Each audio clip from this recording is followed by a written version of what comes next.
olive oil, vegetables, onion, garlic,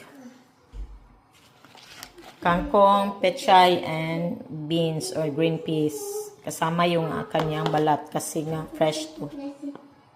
First, garlic, onion,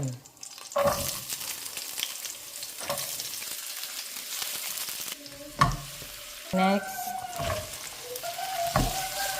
stir fry lang natin ito mga kaswat. Yan.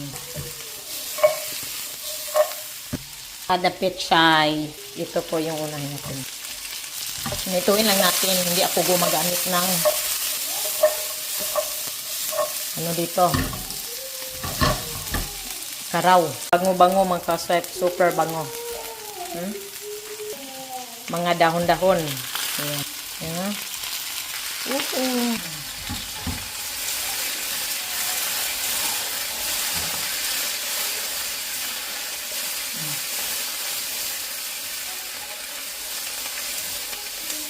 Ituhin lang natin.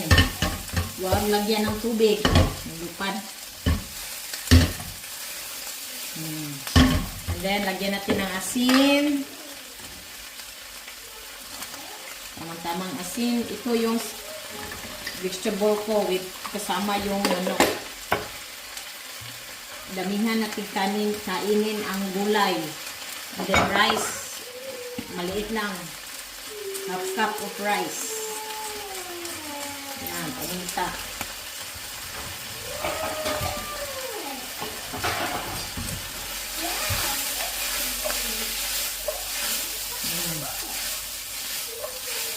Huwag i-overcook. Yan siya. I-overcook ang ating vegetables. Diba? Sarap.